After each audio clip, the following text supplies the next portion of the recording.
तभी विक्रम ने प्रवीण और ऋषभ को देखा जिन्होंने अब तक कुछ नहीं कहा था। वह दोनों शांति से अपना नाश्ता कर रहे थे। विक्रम ने प्रवीण से कहा, यह तुम दोनों इतने चुप क्यों हो? तुम दोनों ने एक बार भी नहीं कहा कि मैं छोड़ने जाऊंगा। तो प्रवीण आराम से जूस पीते हुए बोला, मुझे लड़ने की क्या जरूरत है? यह तो फिक्स है कि अनोखी को छोड़ने तो सर ही जाएंगे, भले कोई कितना भी लड़ ले और सर जाएंगे तो उनके साथ मेरा जाना फिक्स है। असिस्टेंट हूं ना मैं, तो खामखा लड़ने में अपनी एनर्जी क्यों वेस्ट करूं मैं? उसे इतना रिलैक्स देख सब उसे घूर कर देखने लगे और जैसा कि प्रवीण ने कहा था वही हुआ। ऋषभ की गाड़ी में ही अनोखी बैठी थी ऋषभ के साथ और आगे ड्राइवर और प्रवीण बैठे थे। ऋषभ ने एक बटन प्रेस किया तो कार का पार्टीशन ओपन हो गया। ऋषभ ने अनोखी को खींचकर अपनी गोद में बैठाया तो अनोखी ने अपनी बाहें उसके गले में डाल दी और उसे देखने लगी।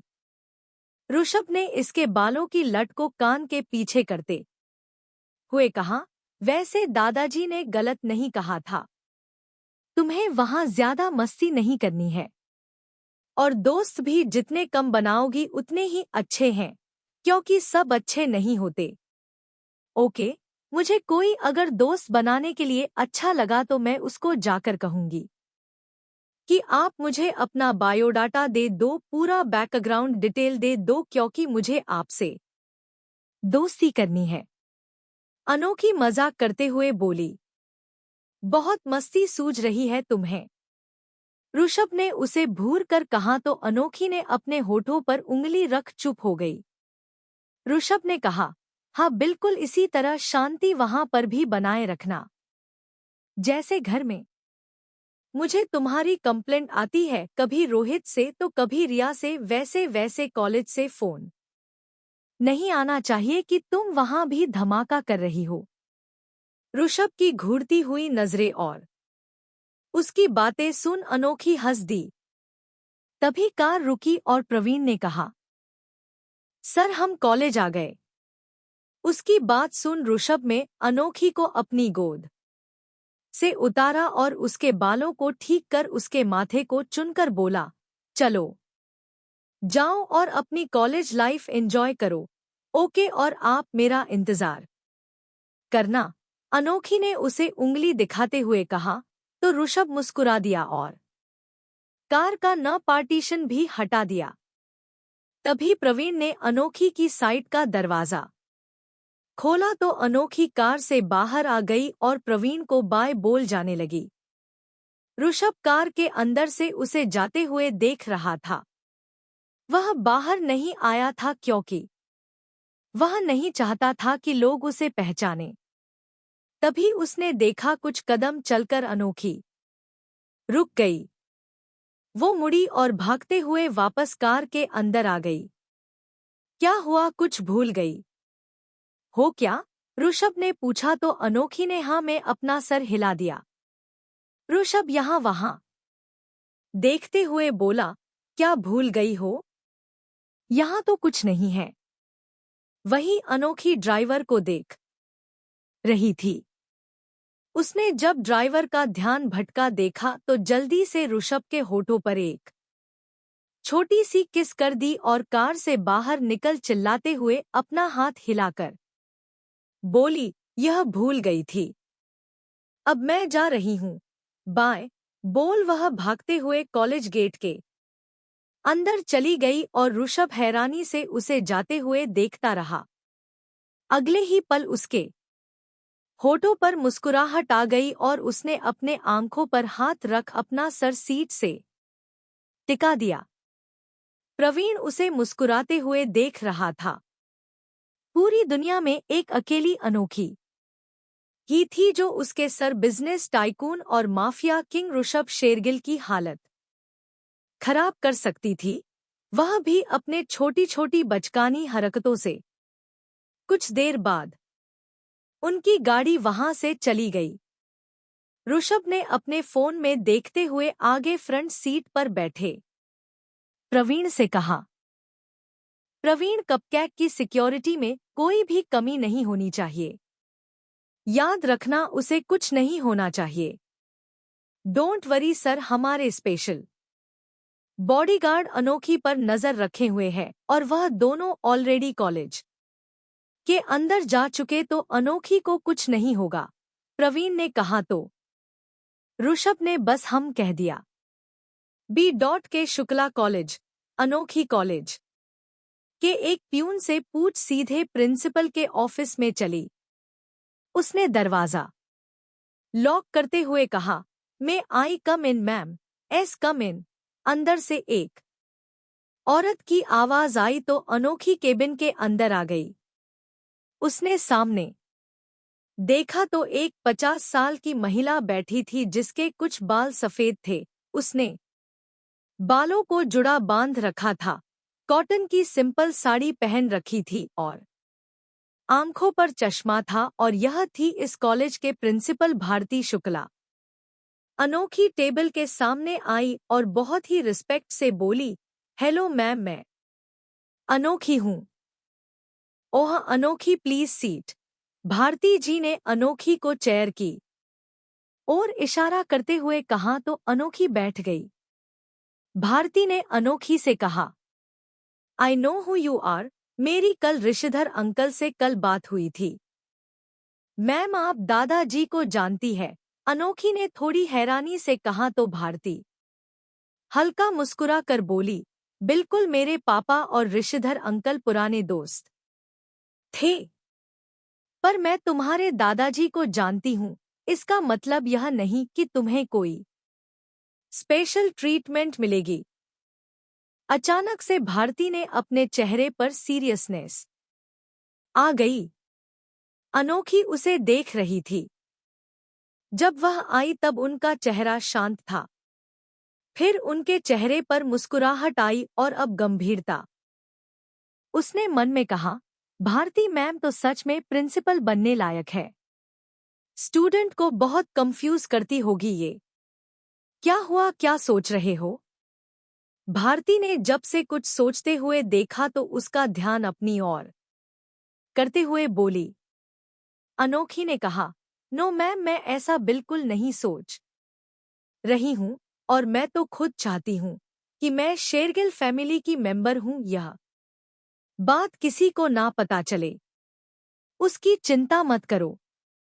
बाकी यह रहे तुम्हारे टाइम टेबल और यह रही तुम्हारी स्टूडेंट आईडी। कहते हुए भारती ने अनोखी को उसकी आईडी और एक पेपर दिया और अनोखी उस पेपर को देखने लगी। तभी भारती ने अनोखी को देखते हुए कहा, अनोखी, तुम्हारी एज 20 है पर तुम फाइनल ईयर दे रही हो। क्या तुमने कोई ईयर स्किप की थी? वो मैंने 7th और 8th क्लास को स्कीप कर किया था और इसलिए ही मैं 20 की एज में फाइनल ईयर दे रही हूँ। पर आप यह मत सोचना कि मैंने क्लासेस नहीं किया था तो मुझे कुछ नहीं आता होगा। मैं काफी फास्ट लर्नर हूँ, बहुत जल्दी सब कुछ सीख जाती हूँ। अनोखी में जल्दी से अपने अंदर के टैलेंट को बताते हुए कहा तो उसकी प्यारी बात और उसके क्यूट से चेहरे के देख भारती खुद को हंसने से नहीं रोक पाई। उसने हंसते हुए कहा, आई नो, वो तो तुम्हारा रिजल्ट देखकर ही मैं सब समझ गई। तुम्हें बताने की जरूरत नहीं है। उनके कहने पर अनोखी को अपनी गलती समझ आई और वह अपना सर खुजलाने लगी। भारती ने कहा, ओके, तो अब तुम अपनी क्लास में जा सकती हो। तुम्हारी क्लास का टाइम हो गया है। ओके में थैंक यू मैम। कहते हुए अनोखी उठी और केबिन से बाहर चली है। वह अपनी क्लास को ढूंढते हुए ही जा रही थी कि तभी वो किसी से टकरा गई। टकराने की वजह से वह खुद को संभाल नहीं पाई और जमीन पर गिर गई। उसने नजरें उठाकर देखा तो सामने 2 लड़के और एक लड़की खड़ी थी। लड़की ने बहुत ही शॉर्ट ड्रेस पहन रखा था और चेहरे पर बहुत सारा मेकअप लगाया था। उस लड़की ने अनोखी को घूरते हुए थोड़ी देर आवाज में कहा, हे यू स्टूपिड, क्या तुम्हें इतना भी पता नहीं कि जब सामने से सीनियर आ रहे हो तो तमीज से चलना चाहिए और तुम हो कि हमसे टकरा रही हो। तभी अनोखी अपना हाथ साफ करते हुई उठी और उसने अपना बैग उठाकर कहा, मैं थोड़ी टकराई थी, उल्टा आपके टकराने से मैं गिर गई। आपको मुझे सॉरी कहना चाहिए और आप मुझसे ऐसे बात कर रही हो। अनोखी ने छोटा सा मुंह बनाकर कहा। उसे जवाब डाटा देख उस लड़की को गुस्सा आ गया। उसने मुड़कर अपने अगल-बगल खड़े अपने दोनों दोस्तों को देखा तो वह दोनों लड़के आंखें फाड़े हैरानी से अनोखी को देख रहे थे। अनोखी का खूबसूरत चेहरा और उसकी मीठी आवाज सुन वह दोनों उनमें ही हो गए थे। यह देख उसे लड़की का गुस्सा और बढ़ गया। उसने अनोखी का हाथ कसकर पकड़ा और अपने हाथों पर जोर देते हुए उससे गुस्से से बोली, यू ब्लडी बीच, तुम्हारी हिम्मत कैसे हुई मुझे आलिया खुराना को जवाब देने की? तुम्हें पता भी है मैं कौन हूँ? मैं इस कॉलेज की ट्रस्टी की बेटी हूँ। तुम्हें 2 मिनट में कॉलेज से बाहर करवा सकती हूँ। उसके चिल्लाने पर कॉलेज के स्टूडेंट उनके आसपास खड़े हो गए। उसके जोर से हाथ पकड़ने की वजह से अनोखी को दर्द होने लगा था और वह अपना हाथ छुड़ाने के लिए कसमसा रही थी। कॉलेज के कुछ स्टूडेंट्स को उसके लिए बुरा लग रहा था क्योंकि उन्हें पता था कि ये 3 स्टूडेंट आलिया, वरुण और सिद्धार्थ तीनों ही कॉलेज की सबसे बड़े बुली है। वो पहले भी स्टूडेंट्स को परेशान करते थे और अब तो उनका फाइनल ईयर है, इसलिए जूनियर्स को परेशान करना अब वह अपना हक समझने लगे हैं। तीनों के अमीर परिवार से होने की वजह से और आलिया के ट्रस्टी की बेटी की होने की वजह से कोई उनके खिलाफ कुछ नहीं कहता था क्योंकि उन्हें डर था कि कहीं वह लोग कॉलेज से निकाले ना जाए। इसलिए कुछ को बुरा लग रहा था अनोखी को तकलीफ में देख और कई लड़कियों को बहुत खुशी हो रही थी क्योंकि अनोखी की खूबसूरती पहली ही झलक में उनके मन में जलन का भाव बना चुकी थी। तभी अनोखी ने जोर से अपना हाथ झटका जिस वजह से आलिया के हाथ से उसका हाथ छूट गया। अनोखी ने अपनी हथेली को देखा तो उस पर आलिया के उंगलियों के निशान बन चुके थे। अनोखी ने गुस्से से नजरें उठाकर आलिया को देखा। इस वक्त अनोखी की आंखें गुस्से से लाल हो गई थी। वह एक कदम उसके पास आई और अपना चेहरा उठाकर बोली, अच्छा तो आप ट्रस्टी की बेटी है, मुझे कॉलेज से निकालेंगी।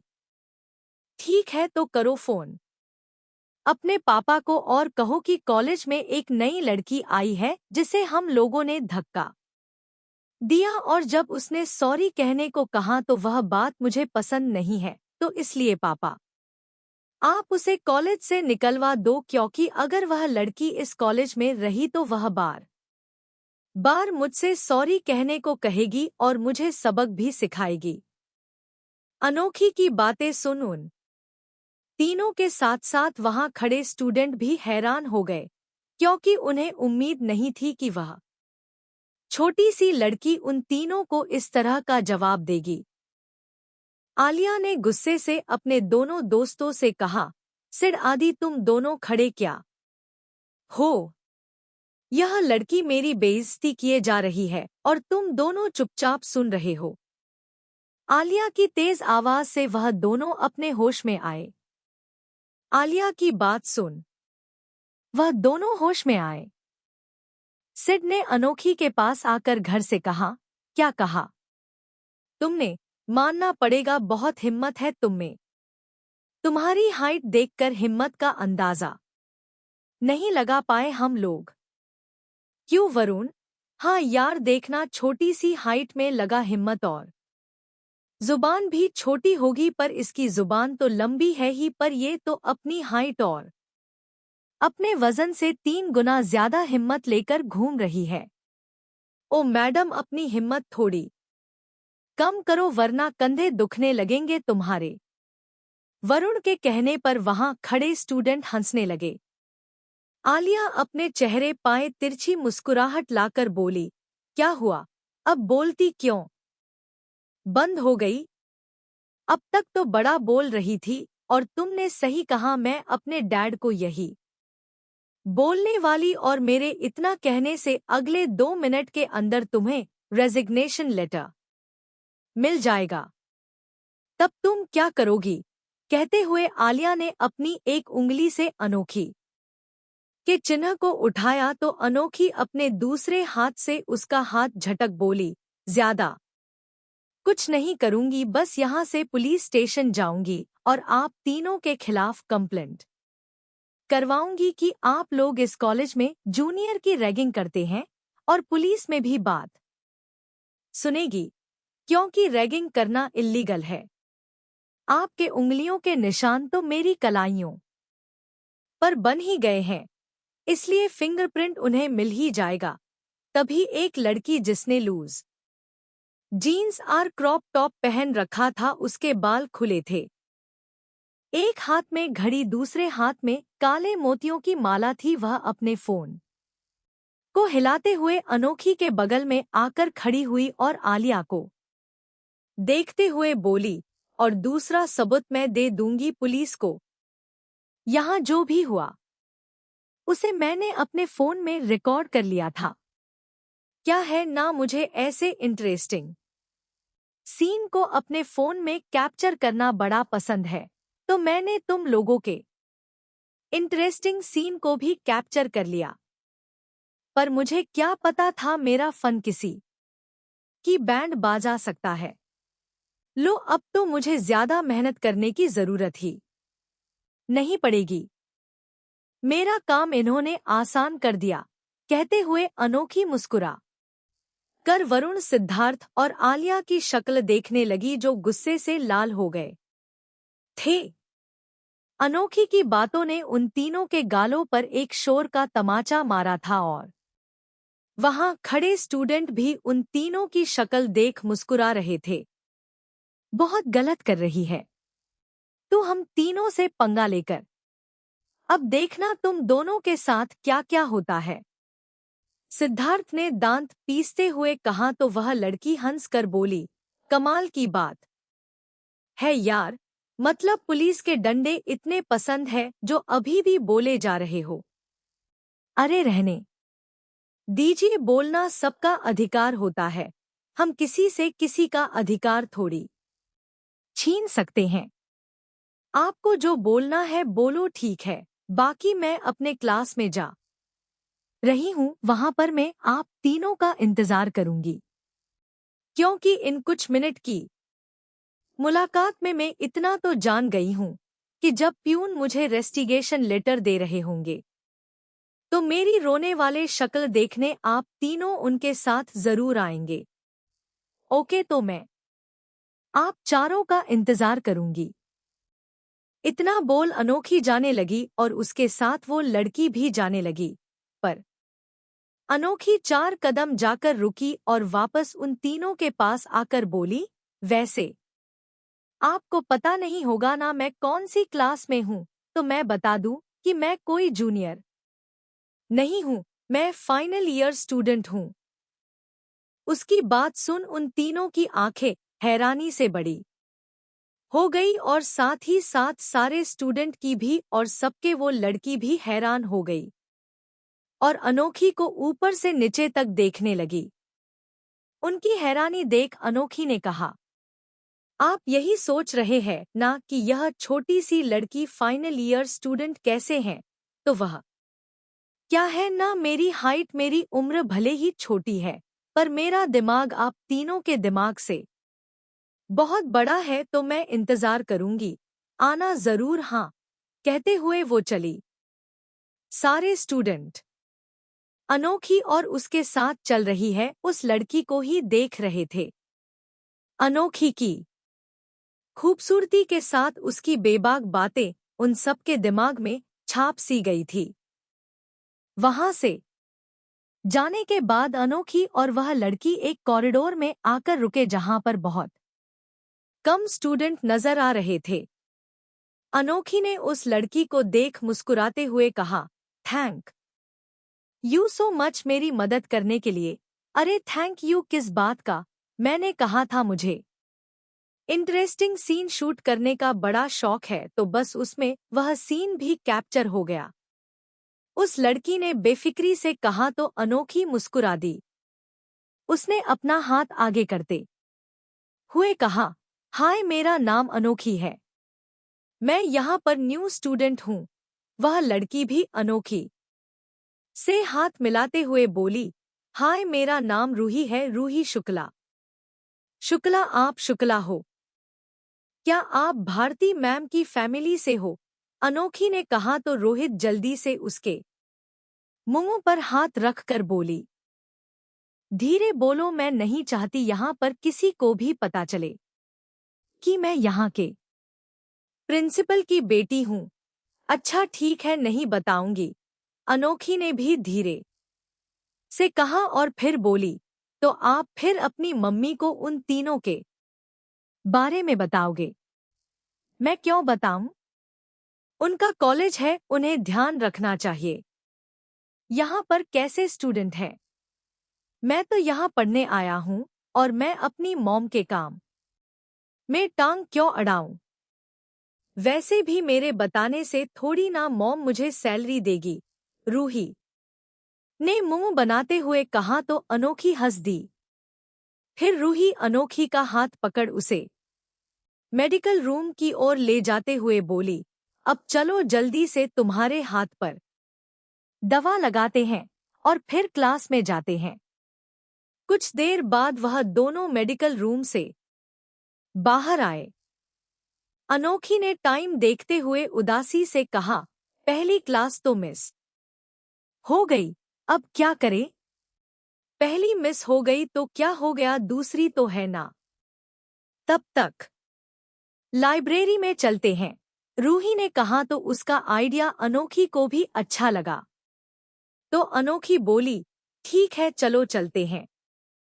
रूही यहाँ वहाँ देखते हुए बोली, चलेंगे पर पहले किसी से पूछ तो ले कि लाइब्रेरी है कहाँ? क्यों आपको नहीं पता लाइब्रेरी कहाँ है? अनोखी ने थोड़ा कंफ्यूज होते हुए पूछा तो रूही बोली, अरे मुझे कहाँ से पता होगा, मैं भी तो तुम्हारी तरह न्यू हूँ यहाँ पर। मेरा भी आज पहला दिन ही है, इसलिए चलो किसी से पूछते हैं। कहते हुए रूही ने अनोखी का हाथ पकड़ा और उसे अपने साथ ले गई। वह दोनों लाइब्रेरी में ही बैठे थे कि तभी रूही ने कुछ नोटिस किया। अनोखी के बाल बंधे थे पर उसके बालों के बीच कुछ हल्का हल्का लाल रंग नजर आ रहा था। तो रूही ने थोड़ा चिंता करते हुए पूछा, अनोखी तुम्हें क्या सर पर भी चोट लगी थी? नहीं तो, अनोखी ने कहा। तो यह तुम्हारे माथे पर हल्का लाल क्यों नजर आ रहा है? रूही ने कहा तो अनोखी ने अपने माथे पर हाथ रख लिया। उसने आसपास देखा तो इस वक्त लाइब्रेरी में 2-3 स्टूडेंट्स के अलावा और कोई नहीं था।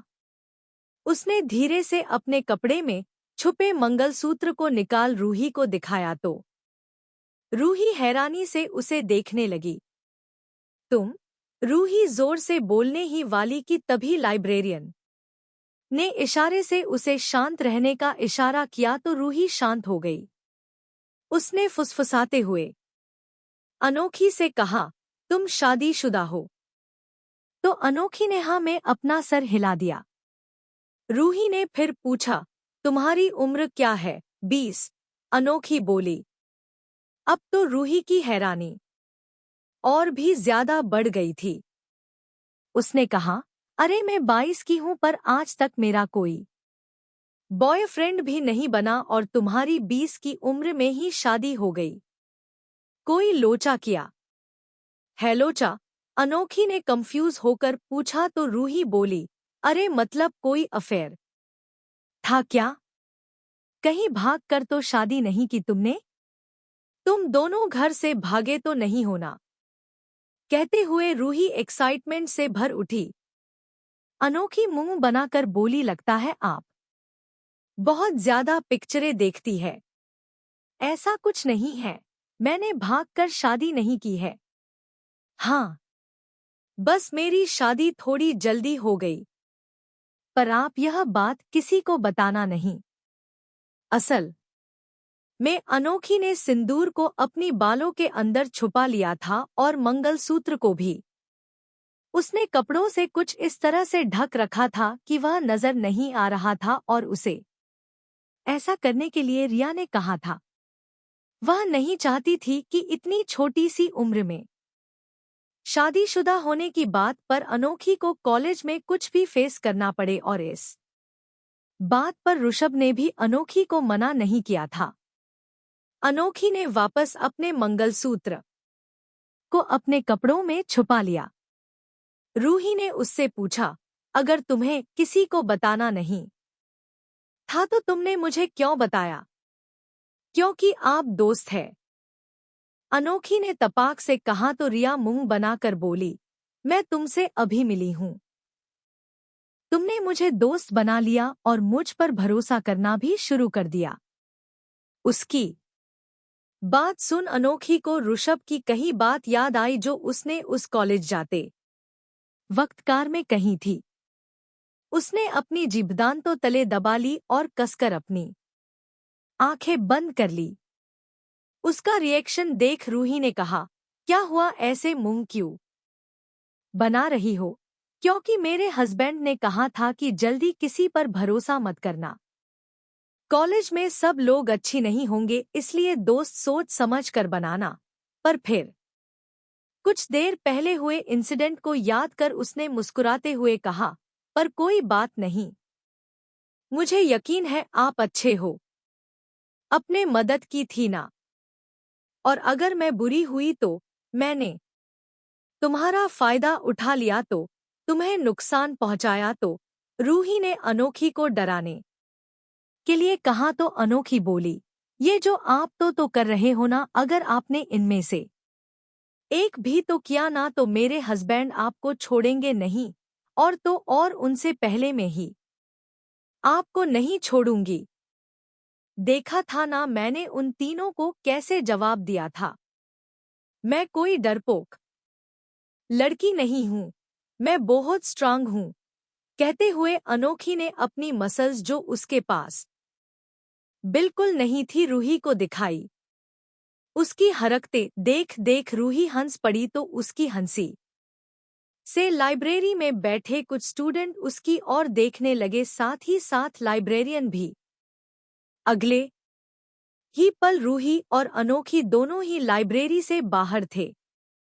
उन दोनों ने मायूसी से एक दूसरे को देखा और एक गहरी सांस ली और फिर दोनों हंस पड़ी और दोनों ने एक साथ कहा, चलो गार्डन चलते हैं। वह दोनों गार्डन की ओर बढ़ने ही वाली थी कि तभी दूसरी क्लास की बेल बज गई तो वह दोनों अपने क्लास में चली गई। पूरा दिन ऐसे ही बीत गया और उनकी क्लास में ना तो वरुण, आलिया, सिद्धार्थ और ना ही प्यून अनोखी का रेस्टिगेशन आर्डर लेकर आए, इसलिए पूरे कॉलेज में अनोखी की बातें होने लगी। कॉलेज खत्म होने के बाद रूही और अनोखी दोनों जब कॉलेज के बाहर आए तो देखा एक कार पहले से ही वहां खड़ी थी। अनोखी ने कार की ओर इशारा करते हुए कहा, मेरी कार आ गई है, आप कैसे जाओगी? उसकी बात सुन रूही अपनी कमर पर हाथ रख उसे घूरते हुए बोली, सबसे पहले तो तुम मुझे आप कहना बंद करो, मुझे आंटी वाली फीलिंग आ रही है। तुम मुझे आप कहकर नहीं बुला सकती हो तो चुपचाप से मुझे तुम बुलाओ, नहीं तो कल से मिलूंगी नहीं कॉलेज में मैं, और अगर मिल भी गई तो बात नहीं करूंगी। अच्छा ठीक है, तुम बुलाओगी, बस अब बताओ तुम कैसे जाओगी? मैं ड्रॉप कर दूं? अनोखी ने मुस्कुराते हुए कहा, उसकी कोई जरूरत नहीं है। मेरा घर के पास में है, मैं चल चल के चली जाऊंगी। ओके बाय, कल मिलते हैं। बाय, अनोखी ने भी कहा तो रूही वहां से चली गई। फिर अनोखी भी कार में आकर बैठ गई। रोहित उसे लेने आया था। जब अनोखी पैसेंजर सीट पर बैठ गई तो रोहित ने पूछा, वह लड़की कौन थी? छोटी सी भाभी? वह मेरी नहीं दोस्ती रूही रूही शुक्ला है, इस कॉलेज के प्रिंसिपल की बेटी। मेरी तरह आज उसका भी पहले ही दिन था और हम दोनों दोस्त बन गए। शुक्ला, ये सरनेम कहीं सुना सुना सा लग रहा है। रोहित में कर ड्राइव करते हुए शुक्ला नाम को दोहराते हुए कहा। वह सोच रहा था कि उसने कहाँ सुना है तो अनोखी बोली, अरे हमारी प्रिंसिपल मैम भारती शुक्ला के पापा दादाजी के दोस्त हैं, तो शायद अपने दादाजी के मुंह से सुना होगा। अरे हाँ, अब याद आया, भारती आंटी और शुक्ला दादाजी। पर तुम्हें कैसे पता छोटी सी भाभी? वह भारती मैम ने खुद बताया था। तभी उसका ध्यान अनोखी की कलाई पर गया और उंगलियों के निशान देख उसने जोर से कार में ब्रेक लगाया तो अनोखी हल्की आगे की ओर हो गई। अच्छा था कि अनोखी में सीट बेल्ट लगा रखी थी, वरना उसका सर सीधे डेस्कटॉप से जा टकराता। सॉरी सॉरी छोटी सी भाभी, तुम ठीक तो हो ना? रोहित ने अनोखी से माफी मांगते हुए अनोखी को चेक किया तो अनोखी, सॉरी सॉरी छोटी सी भाभी, तुम ठीक तो हो ना? रोहित ने अनोखी से माफी मांगते हुए अनोखी को चेक किया तो अनोखी बोली, हाँ मैं ठीक हूं, पर आपको क्या हो गया? अपने इस तरह झटके से कार क्यों रोकी? अरे या देखकर ये क्या हुआ? कहते रोहित ने अनोखी की कलाई की ओर इशारा किया तो अनोखी ने उसे कॉलेज में हुई उन तीनों की बदतमीजी के बारे में बता दिया। रोहित गुस्से से बोला, क्या उन तीनों की इतनी हिम्मत? उन्होंने तुम्हें बुली किया? हम अभी के अभी कॉलेज वापस चलते हैं और मैं उन तीनों को छोड़ूंगा नहीं। कहते हुए उसने गुस्से से स्टीयरिंग व्हील पर हाथ मारा तो अनोखी उसे शांत करते हुए बोली, इतना गुस्सा क्यों हो रहे हो आप रोहित भैया? मैंने कहा मैंने हैंडल कर लिया था, आपको इतना गुस्सा है कि कोई जरूरत नहीं है। पर तभी रोहित के गुस्से को देख अनोखी को कुछ याद आया। उसने जल्दी से अपने बैग से अपना फोन निकाला और किसी को फोन करने लगी। रोहित ने पूछा, तुम किसे फोन कर रही हो? एक मिनट, कहते हुए अनोखी में उसे शांत रहने का इशारा किया। तभी फोन की दूसरी ओर से प्रवीण की आवाज आई, हेलो अनोखी, तुम ठीक तो हो ना? हाँ हाँ मैं बिल्कुल ठीक हूँ, और मुझे पता है कि आपको कॉलेज में जो हुआ सब पता चल गया होगा, पर आपने ऋषभ जी को बताया? अनोखी ने हिचकिचाते हुए कहा, नहीं अभी तक नहीं बताया। वो सर मीटिंग में थे और जस्ट अभी ही फ्री हुए हैं और मैं बताने ही जा रहा था। प्रवीण ने कहा तो अनोखी जल्दी से बोली, नहीं नहीं बिल्कुल भी नहीं, उन्हें मत बताना। पर अगर मैंने सर को नहीं बताया तो सर मेरी जान ले लेंगे, और वैसे भी यह बात सर को पता चल ही जाएगी, भले ही तुम कितना भी छुपा लो। प्रवीण ने कहा तो अनोखी बोली, हाँ मुझे पता है उन्हें पता चल जाएगा और मैं उनसे छुपाने नहीं वाली। मैं उन्हें खुद बता दूंगी जब वह घर आएंगे। पर आप उन्हें अभी मत बताना, वरना यह बात जानकर यहाँ रोहित भैया इतना गुस्सा कर रहे हैं, वह तो गुस्से में कॉलेज बंद करवा आएंगे, फिर मैं पढ़ूंगी कहाँ? अनोखी ने मासूमियत से कहा तो प्रवीण और रोहित दोनों हंस दिए। अनोखी जब घर आई तो उसे दादाजी और सुरेखा हाल में ही मिल गए। अनोखी को आता देख दादाजी खुश होते हुए बोले, तो आ गई मेरी बच्ची। चलो जल्दी जल्दी बताओ मुझे कि कॉलेज का पहला दिन कैसा गया और क्या क्या किया तुमने। पर अनोखी सीढ़ियों की ओर बढ़ते हुए बोली, हाँ हाँ सब बताऊंगी दादाजी, पर मैं अभी फ्रेश होने जा रही हूँ और मुझे बहुत जोरों से भूख भी लगी है। अच्छा ठीक है, तू जा फ्रेश होकर आ, तब तक मैं तेरे लिए अच्छा सा कुछ बना देती हूँ, सुरेखा ने मुस्कुराते हुए कहा और उठकर किचन की ओर चली गई और अनोखी भी अपने कमरे में चली गई। वो फ्रेश हुई और अपनी कलाई पर उंगलियों के निशाने को छुपाने के लिए जानबूझकर लॉन्ग स्लिप्स की ड्रेस पहन नीचे आई और दादाजी के पास बैठ गई। तभी शनाया और शोभा भी हॉल में आ गई तो अनोखी ने दोनों को देखते हुए पूछा, आप दोनों कहाँ गए थे। शनाया के रेगुलर चेकअप के लिए गए थे हॉस्पिटल। तुम बताओ तुम्हारा आज का दिन कैसा गया। आराम से शनाया को सोफे पर बैठाया और बगल में बैठ गई। कहते हुए शोभा में फिर खुद भी उसके, तभी सुरेखा अपने दादाजी और शोभा के लिए चाय, शनाया के लिए जूस और अनोखी के लिए सैंडविच और मिल्कशेक से ले आई। उसने सबको सर्व किया और खुद भी चाय का कप लेकर बैठ गई। तभी अनोखी ने शनाया से पूछा, तो बेबी कैसा है। बिल्कुल ठीक है, शनाया मुस्कुराते हुए कहा और फिर अनोखी से पूछा, तुम बताओ आज कौन सी शैतानी की कॉलेज में कोई दोस्त बने या नहीं।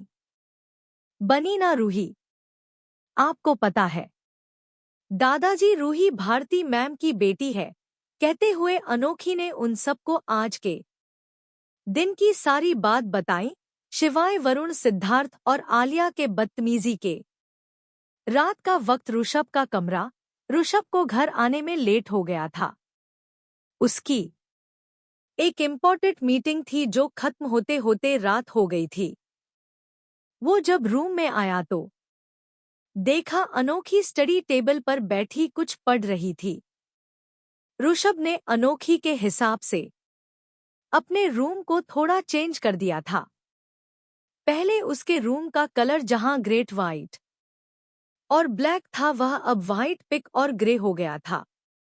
वार्डरोब में ऋषभ से ज्यादा अनोखी के कपड़े और उसके सामान थे। ऋषभ ने रूम में एक छोटा सा स्टडी टेबल भी बना लिया था ताकि अनोखी आराम से बैठकर पढ़ सके। बहुत ज्यादा पढ़ाई हो रही है, लगता है एक ही बार में पूरे साल की पढ़ाई करनी है क्या जो अब तक तुम पढ़ रही हो। कहते हुए ऋषभ ने अपने कोट को निकलकर सोफे पर रखा। उसकी आवाज सुन अनोखी पीछे मुड़ी और उसे देख मुस्कुरा दी। उसने बुक को बंद किया और ऋषभ के पास आते हुए बोली, वो मैं आपका इंतजार कर रही थी तो सोचा इंतजार करते करते नोट्स बना लूं। ऋषभ ने अनोखी की कमर में अपने दोनों बाहें डाल उसे अपने करीब कर कहा, तो बताओ कैसा रहा आज का दिन। वह मैं बाद में बता दूंगी, पहले आप फ्रेश होकर आओ और मैं आपके लिए खाना लेकर आता हूँ। कहते हुए अनोखी ने उसके हाथ को अपनी कमर पर से हटाया तो ऋषभ बोला, नहीं उसकी कोई जरूरत नहीं है, मैं खा कर आया हूँ, मैं फ्रेश होकर आता हूँ, ऋषभ ने कहा और वॉशरूम में चला गया। वह वापस आया तो देख अनोखी अभी भी वैसे ही बैठी थी। उसने अनोखी से कहा, कपकेक तुम अभी तक ऐसे ही क्यों बैठी हूँ, चेंज क्यों नहीं किया, क्या ऐसे ही सोने का इरादा है। नहीं नहीं बस जा ही रही हूँ। कहते हुए अनोखी उठी और वार्डरोब में चली गई। जाते हुए वह मन में बोल रही थी, चेंज किया तो कलाई पर निशान दिख जाएगा, पर ऋषभ जी को बताना तो है ही। तैयार हो जा अनोखी। कुछ दिन बाद अनोखी वॉशरूम से बाहर आई। उसने अपनी एक हथेली को पीछे कर रखा था। उसे ऐसे देख ऋषभ ने पूछा, क्या छुपा रही हो पीछे? नहीं कुछ नहीं, मुस्कुराते हुए अनोखी ने ना में सर हिलाते हुए मुस्कुरा कर कहा तो ऋषभ ने उसे घूरते हुए कहा, कपकेक अपना हाथ आगे करो। उसके कहने पर अनोखी उसके पास सोफे पर बैठ गई और अपनी कलाई को आगे कर दिया। उसकी कलाई पर उंगलियों के निशान दे ऋषभ का चेहरा सख्त हो गया और आंखों में गुस्सा उतर आया। उसने अनोखी को देख गुस्से से अपने एक एक शब्द पर जोर देते हुए कहा, कपकेक यह किसने किया? तो अनोखी ने उसे सारी बात बता दी, जिसे सुन ऋषभ के हाथों की गुस्से से मुठिया बन गई और वह गुस्से से खड़ा हुआ। उसे देख अनोखी भी खड़ी हो गई और उससे कहा, क्या हुआ ऋषभ जी? प्रवीण को पता था इस बारे में और उसने मुझे बताया नहीं। बहुत हिम्मत बढ़ गई है उसकी। कहते हुए ऋषभ कमरे से बाहर जाने ही वाला था कि अनोखी उसका हाथ थाम कर बोली, आप उन पर क्यों गुस्सा कर रहे हो? मैंने ही उनसे कहा था कि आपको ना बताएं, और आप इस बात पर ही इतना गुस्सा क्यों कर रहे हो? तुम्हें किसी ने चोट पहुंचाई और मैं गुस्सा भी नहीं करूं, ऋषभ ने कहा। तो अनोखी उसकी बात बीच में रोकते हुए बोली, अरे तो मैंने हैंडल किया ना। आपको पता है मैंने उन्हें क्या जवाब दिया था? और उनकी बोलती बंद हो गई थी और आगे भी मैं ऐसा ही करूंगी। आप बैठिए पहले यहाँ पर, कहते हुए अनोखी ने ऋषभ को सोफे पर बैठाया और खुद उसकी गोद में बैठकर बोली, ऋषभ जी आपने मुझे स्ट्रांग बनाया है ना, हर सिचुएशन से डील करने के लिए सिखाया है, तो आप ऐसा करोगे तो कैसे चलेगा? आपने कहा था ना मैं अपनी कॉलेज लाइफ जीऊं, तो यह भी तो कॉलेज लाइफ का पार्ट है, तो मुझे इसे हैंडल करने दो। सच्ची मैं अपने आप को कुछ नहीं होने दूंगी, और अगर फिर भी मुझसे हैंडल नहीं हुआ तो तब तो आप है ही ना। मैं आपसे कहूंगी सच्ची, पर प्लीज अभी के लिए मान जाओ। अनोखी उसे मानने के लिए कोशिश कर रही थी और ऋषभ चुपचाप उसे देख रहा था और उसकी बातों को सुन रहा था। एक वक्त था जब अनोखी ऋषभ की आंखों से अपनी नजरें नहीं मिला पाती थी। उसके सामने कुछ भी बोलने से डरती थी, उसके पास आने से डरती थी। वहीं अनोखी आज खुद उसके करीब बैठकर उसकी आंखों में आंखें डालकर अपनी बात समझ रही थी।